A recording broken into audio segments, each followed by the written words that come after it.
இந்தியாவோட முதல் விடுதலை போராட்டம் 1857 நடந்துச்சு. நம்ம எல்லாம் நிறைய பேர் நினைச்சிட்டு இருப்போம். அதுக்கு முன்னாடியே நம்ம தென்னிந்தியாவில ஆங்கிலேயருக்கு எதிராக போராட்டம் நிறைய நடந்திருக்கு. அதுலயும் நம்ம தமிழ் மண்ணில தான் ஆங்கிலேயருக்கு எதிராக முதல்ல பிரிட்டிஷ் எதிர்த்து போரிட்டு இருக்காங்க. 1751 ஆங்கிலேயருக்கு எதிராக ஒருத்தர் போரிடுறாரு. நாங்க எதுக்கு உனக்கு கப்பம் கட்டணும், நாங்க எதுக்கு உனக்கு அடிமையா இருக்குன்னு சொல்லி அவங்களுக்கு எதிராக போரிடுறாரு. அவங்களுக்கு எதிராக போரிட்டனால ஆங்கிலேயர் அவரை கைது பண்றாங்க. இந்த போர்ல வீரமரணம் அடைஞ்சாரு. இந்தியாவோட முதல் சுதந்திர போராட்ட வீரர் அவரு. யாருன்னா மாவீரர் அழகுமுத்துக்கோன்.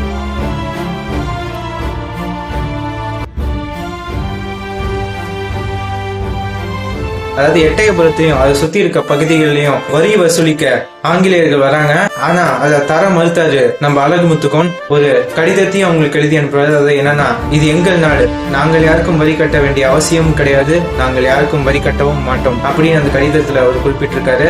இதை பார்த்த பிரிட்டிஷர்ஸும் கான் சாஹிப்பும் கோவமாயி எட்டயபுரத்தை நோக்கி அவங்க ஆயிரக்கணக்கான பிரிட்டிஷ் படை எடுத்துட்டு வராங்க. நம்ம அழகுமுத்துக்கோன் தங்கி இருந்த வீரர்களோட கோட்டையில இரவா தாக்குதல் நடத்துறாங்க. அதுக்கப்புறம் பயங்கரமான போர் அவங்களுக்குள்ள நடக்க ஆரம்பிக்குது. அதுல நம்ம அழகுமுத்துக்கோன் பயங்கரமா போரிடுறாரு. அதாவது 250 வீரர்களை வச்சு ஆயிரக்கணக்கான பிரிட்டிஷ் படைய கொன்னு குமிக்கிறாரு. பிரிட்டிஷர்ஸும் கான் சாஹிப்பும் அவரோட வீரத்தை பார்த்து பிரமிச்சு போறாங்க. ஏன்னா வெறும் 250 பேரை வச்சு நம்ம ஆயிரக்கணக்கான படைகளை கொன்னு குமிக்கிறான்னு சொல்லி அதை பத்தி ஆச்சரியமா வராங்க. அதுக்கப்புறம் 3 மணி நேரம் போருக்கு அப்புறம் பிரிட்டிஷர்ஸ் அவரை கைது பண்றாங்க.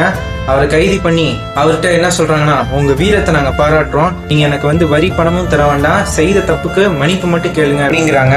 ஆனா நம்ம அழகுமுத்துக்கோன் என்ன சொல்றாருன்னா, நாட்டை அடிமைப்படுத்தி விட்டு நான் அரசால நினைப்பவன் அல்ல, நான் கண்ணன் வழி வந்தவன், தலையை கொடுத்தேனும் தர்மத்தை காப்பேன் அப்படின்னு சொல்றாரு. அதை கேட்ட கான் சாஹிப்பும் பிரிட்டிஷர்ஸும் மிரண்டு போறாங்க. இப்ப கான் சாஹிப் என்ன சொல்றாருன்னா, அழகுமுத்து, நீ மிகப்பெரிய மாவீரன், நீ இந்த நாட்டுக்கு நல்லாட்சி கொடுக்கலாம், ஆனா நீ எங்களிடம் மன்னிப்பு மட்டும் கேட்டு விடு. அதுக்கு அழகுமுத்துக்கோன் என்ன சொல்றாருன்னா, அது கனவுலையும் நடக்காதுன்னு சொல்றாரு. அழகுமுத்துக்கோன் வீரர்களோட கைய வெட்டுறாங்க. அதை பார்த்து அழகுமுத்துக்கோனு கொஞ்சம் கூட பயப்படாம அதே கம்பீரத்தோட திமிரோடய அங்க இருக்காரு. அதுக்கப்புறம் அழகுமுத்துக்கோனையும் அந்த பீரங்கி முன்னாடி வைக்கிறாங்க. அவரை சுட்டு கொள்றாங்க. அன்னைக்கு அவர்கிட்ட இந்த 250 பேரை வச்சு அவரு ஆயிரக்கணக்கான பிரிட்டிஷர்ஸ் அவர் கொண்டு குமிச்சாரு. இதே அவர்கிட்ட ஆயிரக்கணக்கான படைகள் இருந்திருந்தா பிரிட்டிஷ் எம்பையரே இல்லாம பண்ணிருப்பாரு.